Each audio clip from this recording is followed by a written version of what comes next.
देखा था कि कहानी में हम लोगों ने समझा कि स्ट्रक्चरल आइसोमेरिज्म जो होता है वो कितने टाइप का होता है। फिर अब हम कैलकुलेशन सीखेंगे, यानी हम किसी भी मॉलिक्यूलर फॉर्मूला में कैसे पता करेंगे कितना नंबर ऑफ आइसोमर होगा, या कोई भी फॉर्मूला क्वेश्चन में दिया रहेगा। लेट अस सपोज अगर मेरे पास सवाल ऐसा है कि लिखा हुआ है C3H7 या C3H8 लिखा हुआ है, तो मेरे को इस मॉलिक्यूलर फॉर्मूला में पता करना है कि नंबर ऑफ आइसोमर जो होगा वो कितना होगा। तो कैसे पता करेंगे, इसके लिए क्या जुगाड़ है, कुछ तो होगा। तो टॉपिक लिखेगा number of structural isomerism, number of calculation of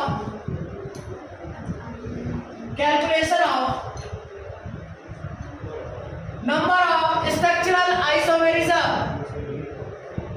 number of structural isomerism. ध्यान रखिएगा स्टूडेंट, सिर्फ और सिर्फ अभी स्ट्रक्चरल आइसोमेरिज्म कैलकुलेट कर रहे हैं। आगे जब आपके क्वेश्चंस में आएगा कि calculate the number of isomer, तब वहां पर स्ट्रक्चरल और स्टीरियो दोनों को लिखना होगा।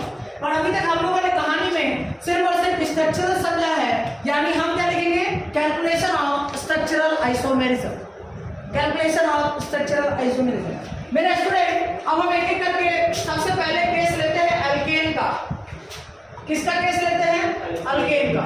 तो अल्केन का जो जनरल फॉर्मूला होता है वो क्या होता है, CnH2n+2। ये इसका जनरल फॉर्मूला होता है। तो हम लोगों ने ये जनरल फॉर्मूला के बारे में प्रीवियस क्लासेस में भी डिस्कस कर चुके हैं। तो हम इस पे एक एक करके लिखेंगे क्या क्या जनरल फॉर्मूला से निकलता है। पहले निकलता है CH4, दूसरा निकलता है C2H6, फिर क्या निकलता है C3H8, C4H10 और C5H12, C6H14। या हम C5H12 तक की कहानी को समझेंगे, लेकिन जब भी आपसे एग्जाम में पूछा जाएगा कि इनसे बाहर, या C6H14 कर ही लीजिए, इनसे बाहर कभी भी एग्जाम में नहीं पूछा जाएगा। क्योंकि हमें इसके आगे निकालना जो है वो थोड़ा सा मुश्किल सा हो जाता है जैसे जैसे बनेगा। जैसे देखिए, अगर कार्बन एक रहा तो इसका स्ट्रक्चर में तो सिर्फ और सिर्फ एक डॉट होगा, या क्या, अगर डॉट होगा यानी इसमें और कार्बन है ही नहीं। इसका मतलब क्या है, इसमें मॉलिक्यूलर फॉर्मूला जो है वो हमेशा सेम है, और इसका कितना भी लिख लीजिए, नाम जो होगा वो नाम भी सेम ही रहेगा। यानी मेरे स्टूडेंट, जब तक नाम में चेंजेस नहीं आएगा तब तक वो स्ट्रक्चरल आइसोमेरिज्म नहीं होगा। यानी स्ट्रक्चरल आइसोमेरिज्म होने का कंडीशन क्या है कि नाम जो होना चाहिए वो सेम होना चाहिए, नाम जो होना चाहिए वो डिफरेंट होना चाहिए। यानी अगर हम दो कार्बन लिखे तो दो कार्बन को ऐसे बनाओ, चाहे ऐसे बनाओ, चाहे ऐसे बनाओ, हमेशा दो ही कार्बन ऐसा ही रहेगा। यानी मेरे स्टूडेंट, ना मीथेन में नंबर ऑफ स्ट्रक्चरल आइसोमर होगा और ना ही तुम्हारा C2H6 में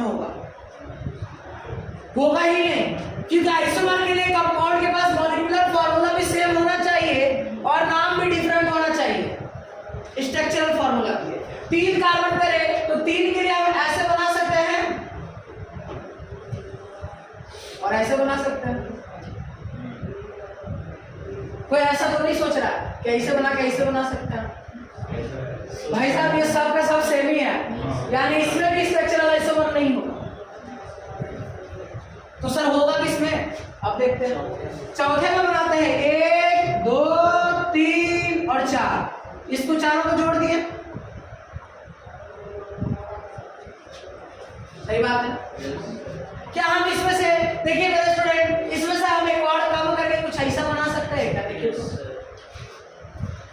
पंखे का से, इसका नाम क्या था, इसका नाम था ब्यूटेन, और इसका नाम क्या हो जाएगा, इसका नाम हो जाएगा 2-मिथाइल ब्यूटेन, 2-मिथाइल प्रोपेन। यानी मेरे स्टूडेंट, अब इससे छोटा नहीं हो सकता है। कोई ऐसा तो नहीं सोच रहा है कि जरा देखिए क्या हम ऐसा कर सकते हैं, 2 कार्बन को मेन ब्रांच में रखेंगे और 2 को ऐसे कर देंगे। ऐसा अगर कोई मूर्ख वाला काम सोच रहा है, कोई सोच रहा है क्या केशव, सोच रहे हो क्या, नहीं। यानी ये तो फिर यही 4 कार्बन है, अभी भी 4 ही है। यानी मेरे स्टूडेंट 2 होगा, तो नंबर ऑफ स्ट्रक्चरल आइसोमर कितना हो जाएगा। 2। क्लियर है जी? आगे बढ़ते हैं, C5H12 को करते हैं। देखिए मेरे स्टूडेंट, सबसे पहला काम क्या करेंगे, पांचों को एकदम स्टेट चेन में लेके आते आएंगे। क्लियर है क्या जी? पांचों को स्टेट में लेकर गया, फिर क्या करेंगे, एक कम करके किसी भी ब्रांच में लेकर के आएंगे। यानी क्या हो सकता है, देखिए अगर हम कम करें, ध्यान से देखिएगा, अगर हम कम करें तो यहाँ पर 4 कार्बन हो गया, 5 से कितना कर दिए, 4 कर दिए। 5 से 4 करेंगे तो ब्रांच यहाँ लगा सकते हैं और ब्रांच यहाँ लगा सकते हैं, लेकिन हमारे पास कंडीशन यह है कि 2 ब्रांचेस लगा सकते हैं। एक पर ब्रांच इस कार्बन पे लगाए और एक पर ब्रांच इस कार्बन पे लगाए, लेकिन मेरे दोस्त नाम भी डिफरेंट होना चाहिए। जबकि नाम सेम हो गया, यानी इन दोनों में से कोई एक ही को काउंट करना, इसको काउंट नहीं करेंगे। आपकी मर्जी, आप इसको काउंट कर लेते तो इसको काउंट नहीं करेंगे, क्योंकि दोनों का नाम जो है वो सेम। क्या नाम है, 2-मिथाइल ब्यूटेन। इसका नाम क्या होगा, पेंटेन। अब क्या करेंगे मेरे स्टूडेंट, अब हम 3 कार्बन में चेंज करेंगे।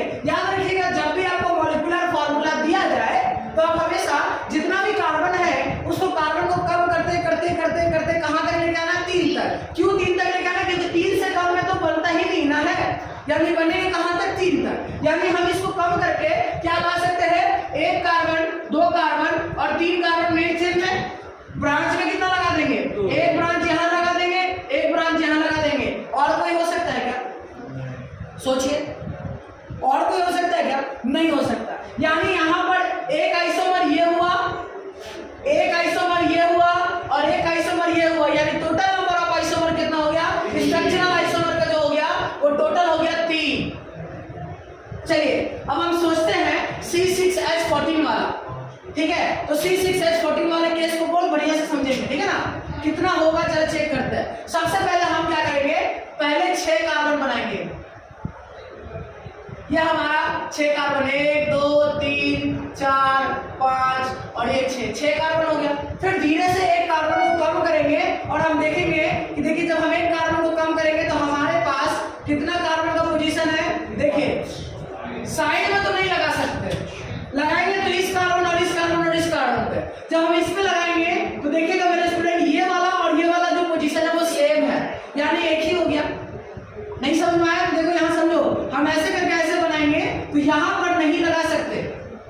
क्यों नहीं लगा सकते, क्योंकि इसका नाम और इसका नाम सेम हो जाएगा, यानी काउंट नहीं होगा। अब क्या करेंगे, और प्रोबेबिलिटी क्या, इस कार्बन पे लगाए, इस कार्बन पे लगाएंगे तो यहाँ पर ऐसा कुछ हो जाएगा।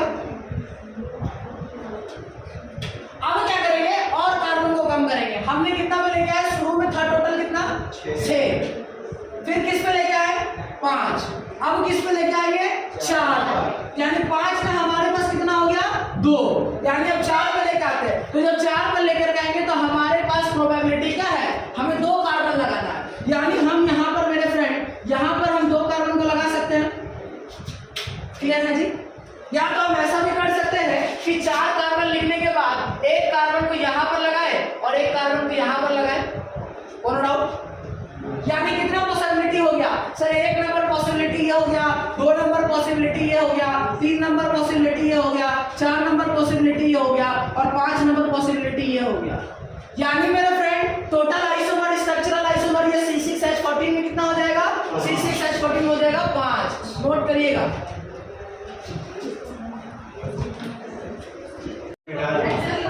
देखिए अब स्टूडेंट हम समझेंगे कि अभी हमने एल्केन में जो फॉर्मूला देखा, आइसोमर देखा, तो देखो शुरू के 3 में जो हो गया, यानी शुरू के 3 में कितना हो गया, हम मान सकते हैं कि 1 1 1। इधर ध्यान दो, शुरू के 3 में जो है वो हम मान सकते हैं कि 1 1 1 था, ठीक है। 0 0 था तो हम उसको 1 1 मान लेंगे क्योंकि एक फॉर्मूला ही बन रहा है, ठीक है। आगे क्या देखेंगे, 2 3 और 5, यानी अगर हम इसको जैसे 0 भी मान ले, 0 0 0 तो क्या मान सकते हैं, 235। याद रखना 235, कितना लगेंगे, 235। क्यों याद रखना है, ताकि हम किसी भी सवाल को बहुत इजीली सॉल्व कर लें। अब हम समझते हैं किसी भी अल्काइल का कैसे निकालेंगे, किसी भी अल्काइल का कैसे निकालेंगे, ठीक है। किसी भी अल्काइल का हम कैसे फाइंड करेंगे कि उसका नंबर ऑफ आइसोमर कितना होगा।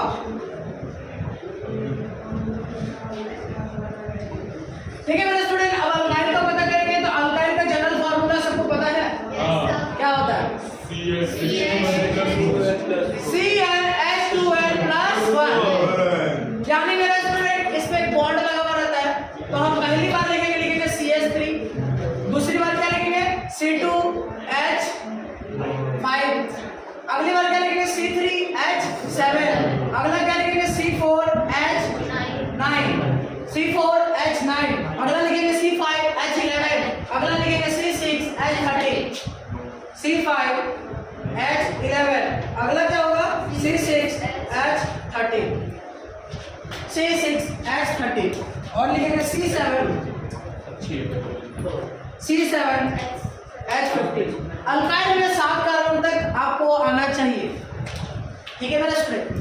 तो देखिए हम यहाँ पर आपको डायरेक्ट रिजल्ट बता दें, तो देखिए इसमें भी यहाँ पर एक ही लिखेंगे, जिस तरह के हमें बताया एक लिखेंगे, और इसका क्या लिखेंगे एक लिखेंगे।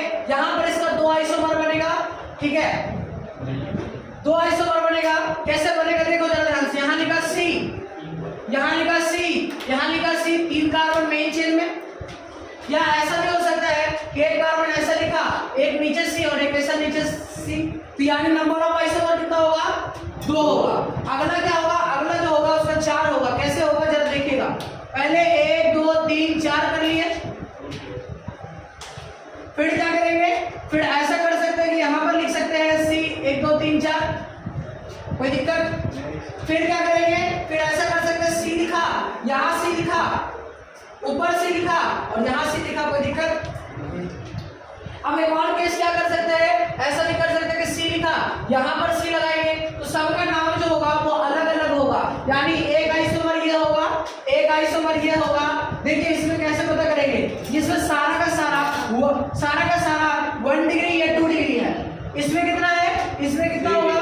इसमें देखो अगर हम बात करें तो यहाँ पर जो कार्बन है वो कितने से कनेक्टेड है, 3 से कनेक्टेड होगा। यहाँ पर जो कार्बन है वो 4 से कनेक्टेड है, और ये वाला जो है ये आइसोमर ब्रांच अलग अलग है, यानी टोटल कितना कार्बन हो जाएगा 4। यानी सबका कुछ ना कुछ नाम होता है, लिखिएगा सबका कुछ ना कुछ नाम होता है। इसको हम लोग बोलते हैं नॉर्मल, क्या बोलेंगे नॉर्मल ब्यूटेन, क्या बोलेंगे नॉर्मल ब्यूटेन। इसको क्या बोलेंगे, इसको बोलेंगे आइसोब्यूटेन, लिखेगा उसको क्या बोलेंगे आइसोब्यूटेन। ये भी आइसोब्यूटेन है, आइसोब्यूटेन। इसको क्या बोलेंगे आइसोब्यूटेन। इसको क्या बोलेंगे, इसको बोलेंगे नियोब्यूटेन। कैसे मेरे फ्रेंड जरा ध्यान से समझिएगा, अगर हम बात करें तो इस कंपाउंड में कार्बन का जो मैक्सिमम डिग्री है वो क्या है।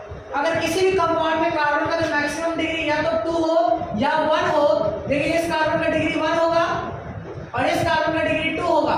तो देखिए अगर कभी भी कंपाउंड में मैक्सिमम डिग्री 2 आता है तो वहां पर जो शब्द यूज करेंगे वो हो जाएगा नॉर्मल ब्यूटेन। किसी भी कंपाउंड में कार्बन का डिग्री जो है वो 3 आ जाए उसको क्या बोलेंगे आइसोब्यूटेन, और किसी भी कंपाउंड में कार्बन का जो डिग्री वो 4 आ जाए, मैक्सिमम डिग्री अगर 4 आएगा तो उसको क्या बोलेंगे नियोब्यूटेन, ठीक है। और इसको क्या बोलेंगे, इसको हम लोग बोलेंगे सेकेंडरी ब्यूटेन। क्या बोलेंगे सेकेंडरी ब्यूटेन।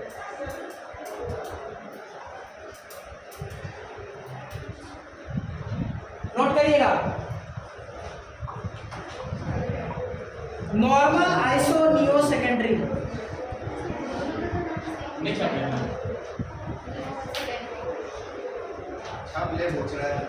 अब C5H11 का जो है C5H11 का 8 लिखेंगे, इसका क्या लिखेंगे 8 लिखेंगे। तो इसको याद करने का तरीका है 112 48 और 17 39 यानी 1739।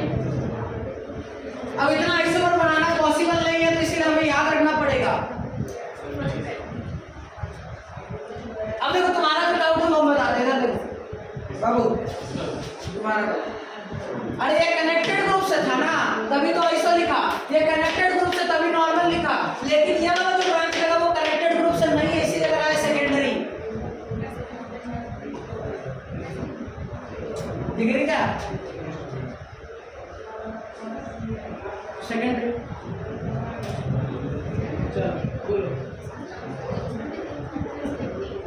नाम सेम है। अच्छा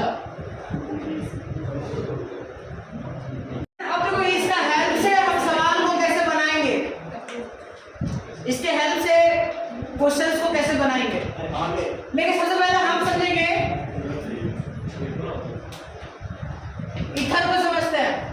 देखिए ईथर को कैसे बनाया जाता है, ईथर को कैसे बनाया जाएगा।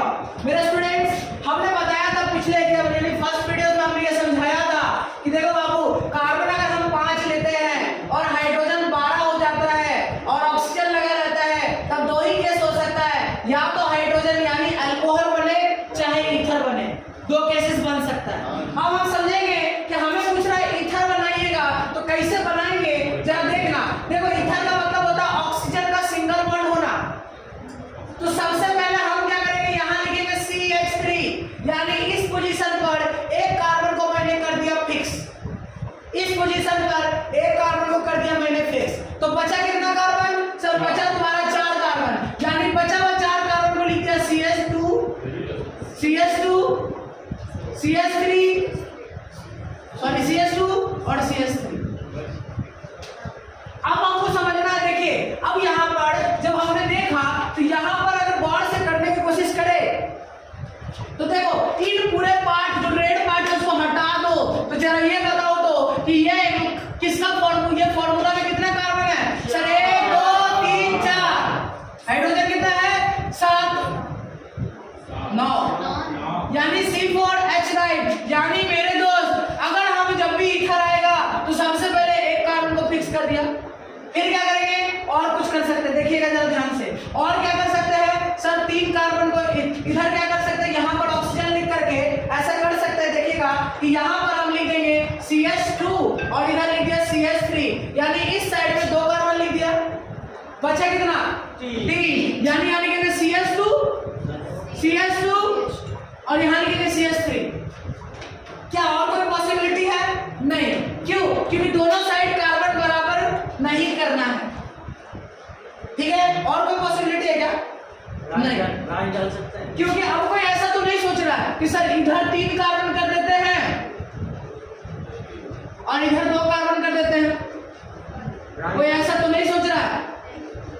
तो ऐसा नहीं सोच रहा है क्योंकि ये दोनों भाई साहब बिल्कुल सेम ही दिखेगा नोमेनक्लेचर के अकॉर्डिंग, तो ये नहीं होगा। आप समझिएगा यहाँ पर जब ये O को हटा दिया तो बचा कितना, 1 2 3, यानी 3, हाइड्रोजन कितना हो गया 7। तो मेरा दोस्त ये एक अल्काइल ग्रुप है और ये कार्बन नंबर 4 है, तो याद रखिएगा 1 1 2 4, यानी कैसे याद रखेंगे 112 48 17 39, यानी 1 2, यानी 1 1 2, और देखिए यहाँ पर जो फॉर्मूला है हमारा C4H9, यानी C4H9 का टोटल आइसोमर कितना बनेगा 4, यानी इस ईथर का आइसोमर कितना बनेगा 4 और इस ईथर का आइसोमर कितना बनेगा, इसके मॉलिक्यूलर फॉर्मूला कितने 2, यानी टोटल नंबर ऑफ ईथर का जो आइसोमर है स्ट्रक्चरल आइसोमर वो 4 और 2 कितना बन जाएगा 6। समझ में आया?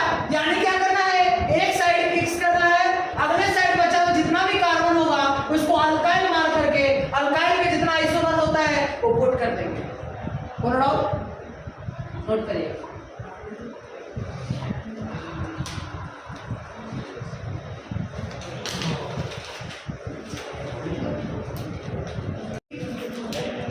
Number of ether isomer, number of structural isomer in,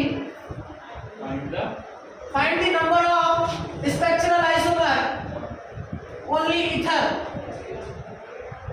General formula is C4, molecular formula is C4H10O, C4H10O, C4H10O, यानी C4H10O में स्ट्रक्चरल आइसोमर निकालना है और ओनली ईथर निकालना है, यानी C4H10O का निकालना है, सिर्फ और सिर्फ ईथर का निकालना है। C4H10O कितना आएगा आपको, दैट्स इजी, आपको पहले बता दिया कि देखिए जब ईथर की बात किया जाए तो सबसे पहले क्या करना है, O के इधर एक कार्बन को फिक्स रखना है, दूसरे बार क्या करना है, O के इधर 2 कार्बन को फिक्स रखना है। तो बचा कितना, बचा मेरे दोस्त यहाँ पर बचा क्या C3H7 और इधर कितना बचा C2H5, यानी ये वाला के गौर से देखो तो इसका आइसोमर जो बन जाएगा C3H7 का जो टोटल आइसोमर होता है वो 2 होता है और C2H5 का जो आइसोमर होता है वो 1 होता है, यानी टोटल ईथर वाला आइसोमर जो हो जाएगा वो हो जाएगा 3। क्लियर है? सवाल लिखेगा C3H8 C3H8O का सिर्फ अल्कोहल निकालना है, अल्कोहल वाला आइसोमर निकालना है, यानी स्ट्रक्चरल आइसोमर ऑफ अल्कोहल बताइए जिसका फॉर्मूला है C3H8O, C3H8O। तो देखिए मेरे स्टूडेंट, अल्कोहल का कैसे फाइंड करेंगे? जब भी किसी एक फिक्स का बोला जाए, यानी हम क्या करेंगे, इधर लिखेंगे O और H, सही बात है, O और H, यानी एक ऑक्सीजन हो गया, एक हाइड्रोजन हो गया, बचा कितना हाइड्रोजन? 7, और कार्बन कितना है? 3, यानी लिखेंगे C3H7। क्लियर है? अब C3H7 का जो आइसोमर होता है वो होता है 2, तो यानी इसका टोटल अल्कोहल वाला आइसोमर कितना हो जाएगा? 2।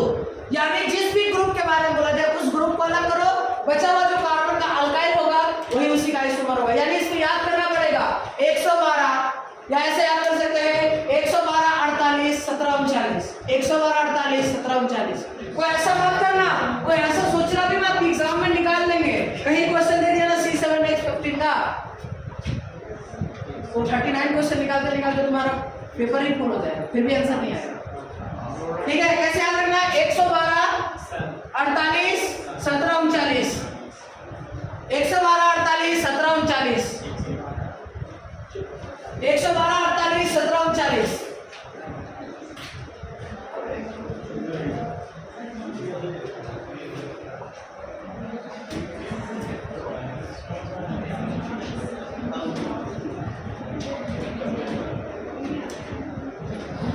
जैसे मेरे से पूछा जाए कि बताइएगा जरा ध्यान से, C5H10O है, क्या लिखा हुआ है? C5, हेलो बोर्ड पर ध्यान दीजिएगा, क्या लिखा हुआ है? C5H10O लिखा है। बताना है कि इसमें जो होगा, इसमें नंबर ऑफ एल्डिहाइड का कितना आइसोमर होगा। किसका बोल रहा है? Number of aldehyde. यानी एल्डिहाइड का मॉलिक्यूलर फॉर्मूला कितना? CHO, यानी हम CHO को अलग कर लिए, यानी एक कार्बन चला गया, बचा कितना कार्बन? 4। एक हाइड्रोजन चला गया, बचा कितना हाइड्रोजन? 9। ऑक्सीजन तो एक ही था, यानी C4H9 का कितना होता है? 112 48, यानी 4, यानी कितना आ जाएगा? इसका नंबर ऑफ एल्डिहाइड आइसोमर जो हो जाएगा वो हो जाएगा 4। बार बार निकालने की जरूरत नहीं, आपको 4 का कैसे निकाला हमने सिखा दिया कि देखो बाबू 4 में क्या क्या होता है, एक नॉर्मल होगा, एक आइसो होगा, एक नियो होगा और एक सेकेंडरी होगा। नॉर्मल, आइसो, नियो, सेकेंडरी, यानी normal aldehyde, iso aldehyde, neo aldehyde और सेकेंडरी एल्डिहाइड। कॉमन नेम है।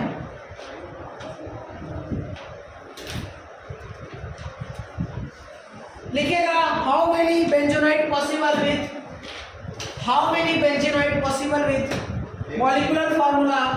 इसको नोट हो गया क्या?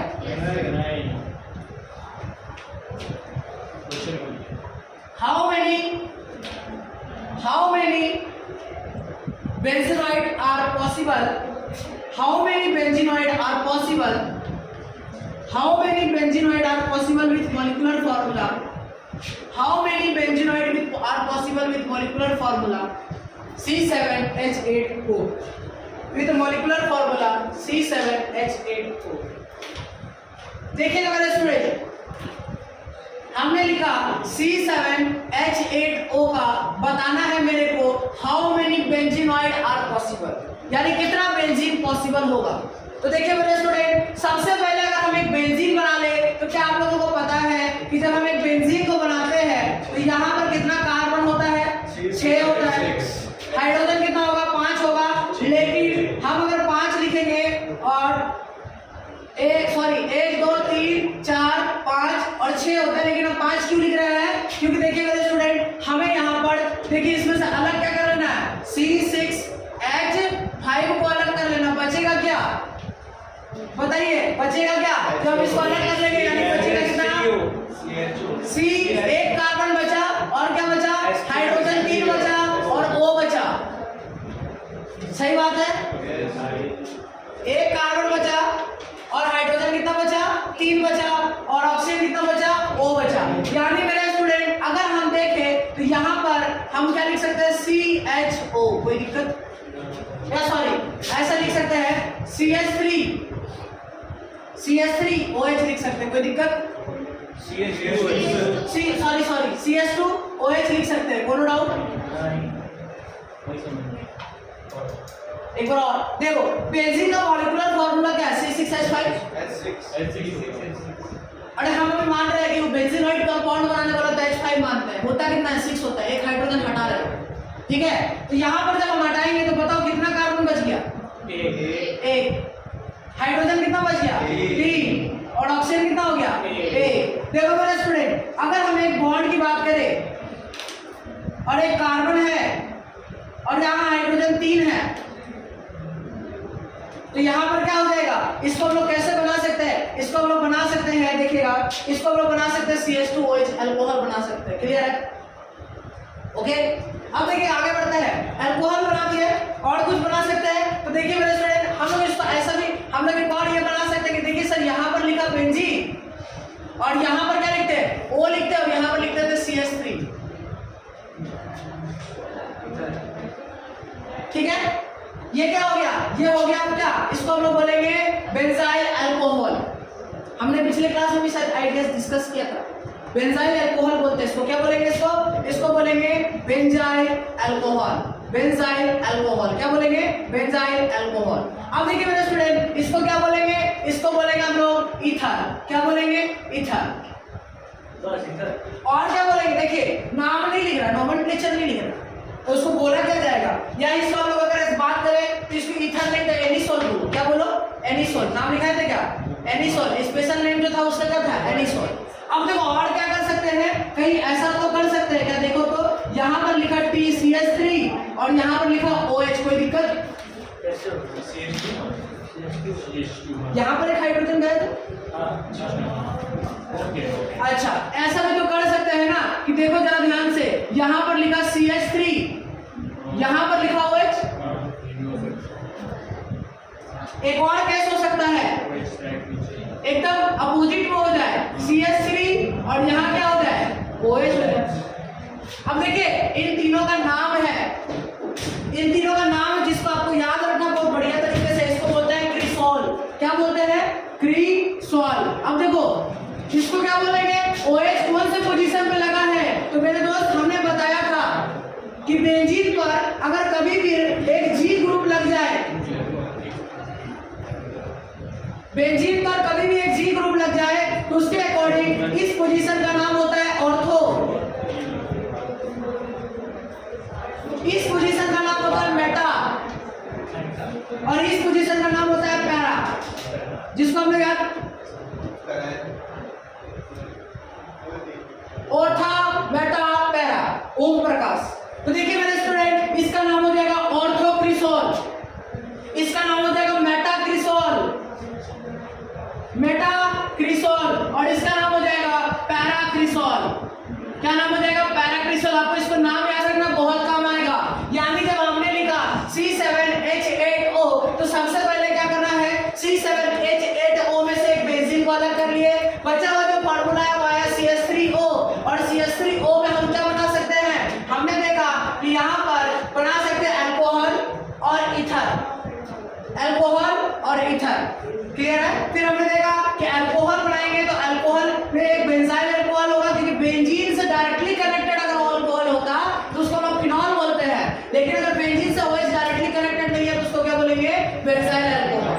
ये बेंजाइल अल्कोहल हो गया, इसका नाम क्या हो गया? इसका नाम हो गया एनिसोल, और इसका नाम क्या हो गया? ऑर्थोक्रिसोल, मेटाक्रिसोल और पैराक्रिसोल। यानी नंबर ऑफ आइसोमर जो हो गया वो बेंजोइनाइड कंपाउंड वाला, वो कितना हो गया? टोटल हो गया 5। कितना हो गया? 5। एक और क्वेश्चन करेंगे, नोट करेंगे आप। क्वेश्चन लिखेगा, find the number of structural isomerism of molecular formula C4H6। Find the number of structural isomerism of molecular formula, find the number of structural isomerism of molecular formula C4H10, sorry C4H8, sorry C4H6। Find the number of structural isomerism of molecular formula C4H6. C4H6 क्या ये alkene है? नहीं। क्या ये alkyl होगा? यानी क्या है मेरे स्टूडेंट? ये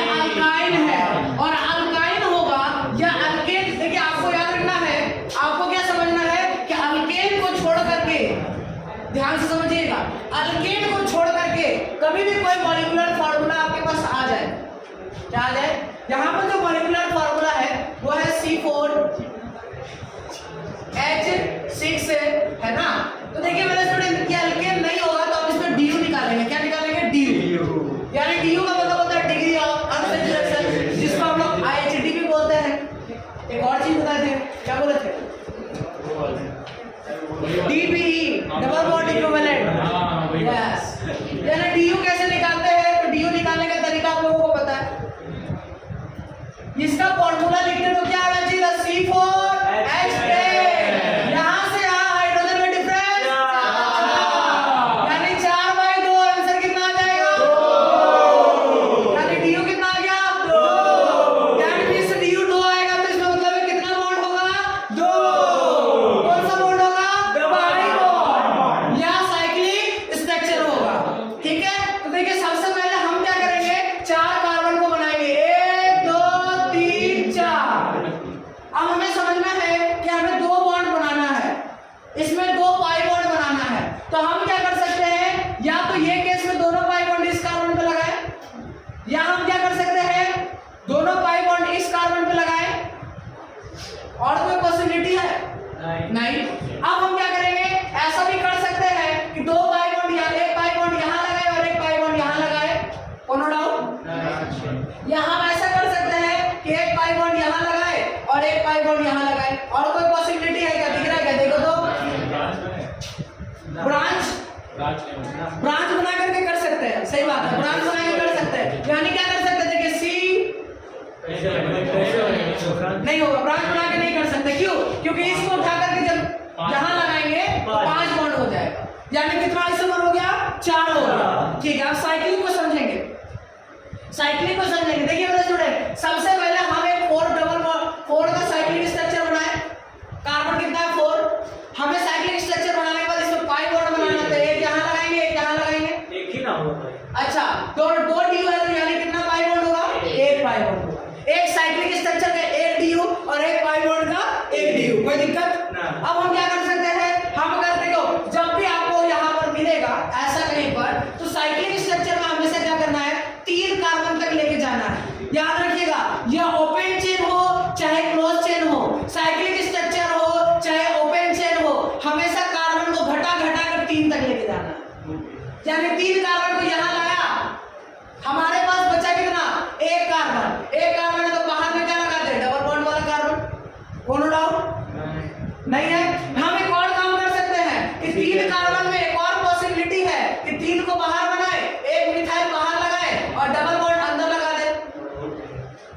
4 पर अब देखिएगा मेरे स्टूडेंट, 4 पर एक और पॉसिबिलिटी है। देखिए आप लोगों ने सीखा होगा, यहाँ पर देखो 4 बॉन्ड ऐसे बनाते हैं और 1 बॉन्ड को इस बॉन्ड से इस बॉन्ड को कनेक्ट करते हैं, तो यहाँ पर भी हो जाएगा। क्लियर है जी? ये हो जाएगा। इसमें क्या हो गया, एक साइक्लिक ऊपर एक साइक्लिक नीचे, तो DU कितना आ जाएगा? 2। कौन डाउट? तो देखिए इसमें हमने देखा कि यहाँ पर एक साइक्लिक स्ट्रक्चर के 1 DU। अच्छा ऐसा देखो जरा ध्यान से, ऐसे करके यहाँ लगाए और यहाँ लगाए, यह हो सकता है। चलिए नोट करिएगा, यानी कितना आ गया टोटल, यानी यहाँ पर कितना आ जाएगा?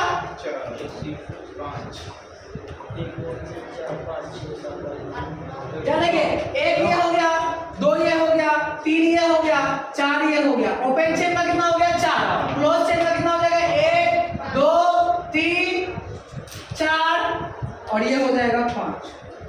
ठीक है,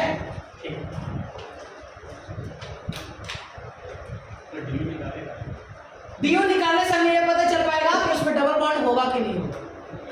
अगर डबल बॉन्ड नहीं होता तो साइक्लिक स्ट्रक्चर नहीं बनता।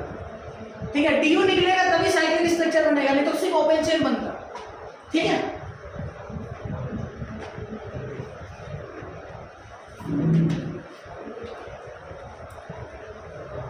टॉपिक लिखेंगे मेटामेरिज्म। मेटामेरिज्म क्या होता है? मेटामेरिज्म देखिए हमारे पास मेटामेरिज्म और टोटोमेरिज्म 2 आइसोमर बचा हुआ है, तो पहला लिखिएगा metamerism. Compound having same molecular formula, लिखिएगा मेटामेरिज्म का definition. Compound having same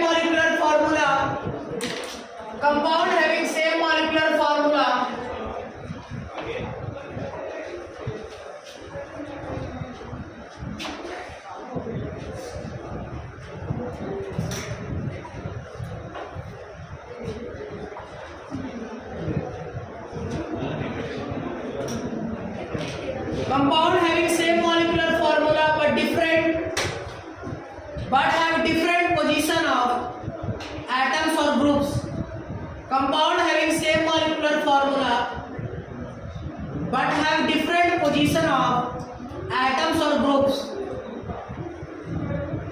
Compound having same molecular formula but have different position of atoms or groups.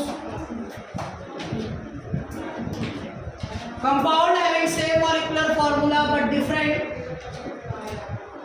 but have different position of atoms or groups from either side of functional group.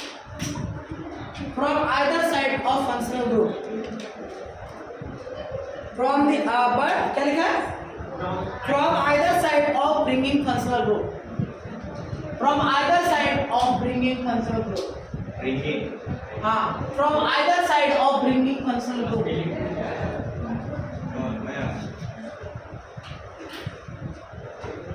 तो हमने क्या लिखा? Metamerism. Metamerism हमने लिखा कि compound के पास क्या होना चाहिए? मॉलिक्यूलर फॉर्मूला सेम होना चाहिए. देखिए तो डेफिनेशन है. अगर हम समझे तो हमने अभी तक सीखा है कि मॉलिक्यूलर फॉर्मूला सेम होना चाहिए. दूसरी बात क्या होना चाहिए? फंक्शनल ग्रुप सेम होना चाहिए. अच्छा, लेकिन यहाँ पर एक और चीज समझो. अब देखो बोल रहा है ना, इस इंग्लिश का मतलब क्या है? फंक्शनल ग्रुप कोई भी फंक्शनल ग्रुप होगा. जैसे मान लो हमने फंक्शनल ग्रुप लिया इथर, ये O है, ये इधर है, ये इधर है, यानी O का क्या है? Single bond. तो इथर जो एक फंक्शनल ग्रुप है, इथर जो एक फंक्शनल ग्रुप है, इस फंक्शनल ग्रुप के इस साइड में लगा हुआ कार्बन हम मान लेते हैं CH2 और CH3 है, और इस साइड में लगा हुआ कार्बन जो है वो है CH2 और क्या है? CH3 है. यानी ये जो ऑक्सीजन है, इस ऑक्सीजन के साइड में लगा हुआ जो कार्बन की क्वांटिटी है वो अलग अलग होना चाहिए. यानी इस साइड में लगा हुआ जो है वो 2 कार्बन है और इस साइड में जो लगा हुआ कार्बन है वो 3 है. अगर हम इसी टाइप का एक और कंपाउंड लाए, इसी टाइप का एक और कंपाउंड लाए और हम चेक करें कि हम इसी टाइप का एक और कंपाउंड ला करके जब हम चेक करेंगे तो हमें पता चलेगा कि दोनों ही आइसोमर है. कौन सा आइसोमर है? दोनों ही. कौन सा आइसोमर? मेटामेरिज्म. ठीक है. जैसे एक एग्जांपल देखो यहाँ पर, अगर मान लो हमने लिखा 2 कार्बन 2 कार्बन 3 कार्बन,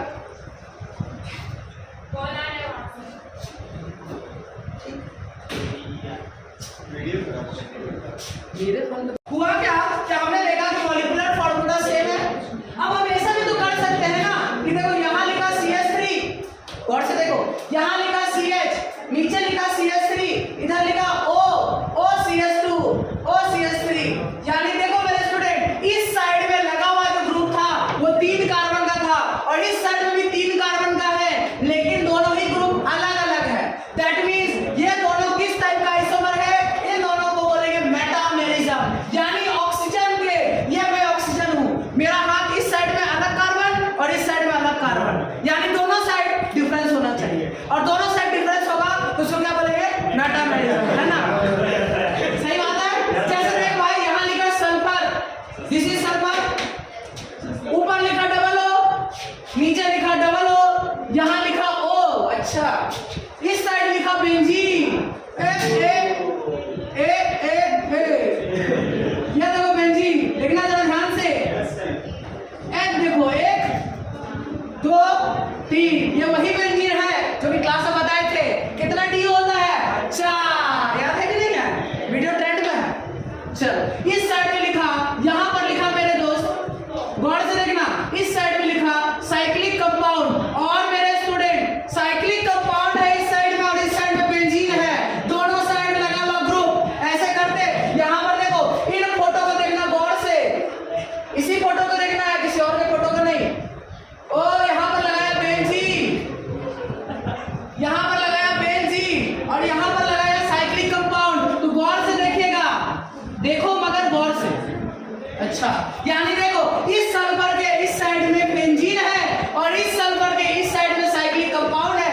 इस SOO के साथ में साइक्लिक कंपाउंड जुड़ा है और इसके साथ में PH जुड़ा है. तो ऐसा कंपाउंड जिसके दोनों साइड में लगा हुआ ग्रुप डिफरेंट होगा, तो ये दोनों को क्या बोलेंगे?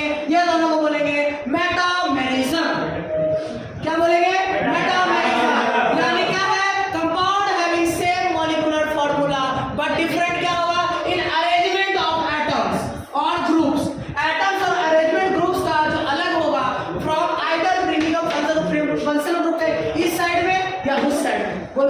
इसमें और पोजीशन ऐसे क्या लगता है? पोजीशन और इसमें, very good, good question. Position isomerism और इसका आइसोमेरिज्म, इसको पहले चेक करना है, फिर पोजीशन को चेक करना है। पोजीशन में क्या होता है? फंक्शनल ग्रुप नहीं होता। कौन सा जो कंपाउंड होता है वो क्या देता है? कौन कौन सा कंपाउंड जो है वो मेटामेरिज्म देता है, मेटामेरिज्म शो करता है। कौन कौन सा कंपाउंड मेटामेरिज्म शो करता है? लिखेगा कौन कौन सा कंपाउंड मेटामेरिज्म शो करता है? ईथर, ईथर, हाँ दिख गया ईथर। अरे यार ये तो तुम पुराने जुगाड़ लगा रहे हो। ठीक है, लिखेगा ईथर। हम ये बताए थे RTFM सीखी है ना, रात को FM चलाओ प्यार से, है ना। चलो देखिएगा ether, ester, anhydride, ether, ester, anhydride, ether, ester, anhydride, ether, ester, anhydride. क्या आप लोगों को पता है कि ईथर कैसा दिखता है, ईस्टर कैसा दिखता है, एनहाइड्राइड कैसा दिखता है? तो देखिएगा जरा ध्यान से,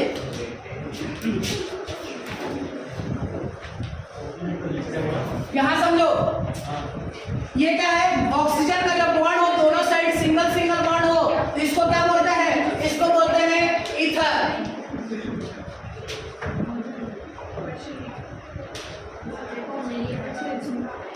इसको हम लोग क्या बोलेंगे? डबल बॉन्ड ओ बोलेंगे। इसको क्या बोलेंगे? Ketone. C double bond O रहेगा और इस साइड में ओ रहता है और इस साइड में ओ रहता है, तो इसको क्या बोलेंगे? इसको बोलेंगे ईस्टर। क्या बोलेंगे? ईस्टर।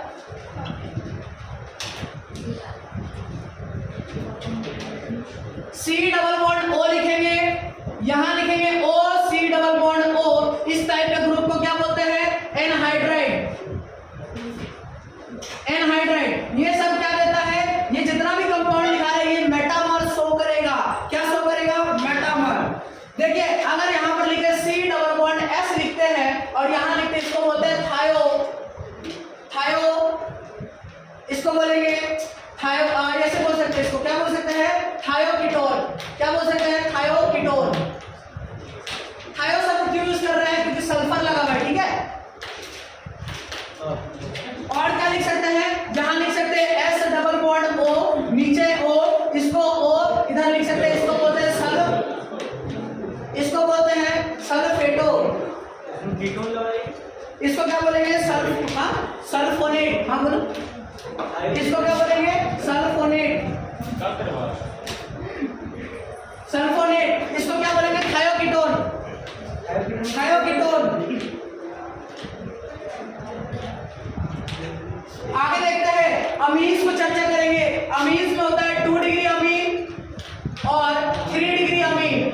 हमने बताया था कि देखो अमीन जो होता है वो डिफरेंट डिफरेंट फंक्शनल ग्रुप होता है, लेकिन 2 डिग्री अमीन और 3 डिग्री अमीन, तो देखिए यहाँ पर ये जितना भी कंपाउंड लिखा रहे हैं ये सब क्या कंपाउंड शो करेगा? ये मेटामेरिज्म शो करेगा। 2 डिग्री अमीन का मतलब है नाइट्रोजन जो होगा नीचे हाइड्रोजन होगा और यहाँ पर दोनों साइड में नाइट्रोजन का डिफरेंट ग्रुप लगा रहेगा। 3 डिग्री यानी क्या हो जाएगा?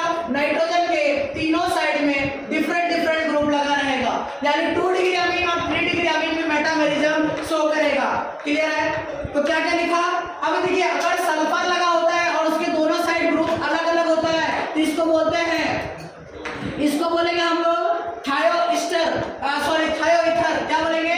थायो ईथर। तो देखिए थायो शब्द और ईथर शब्द आ कैसे रहा है, ध्यान समझिएगा।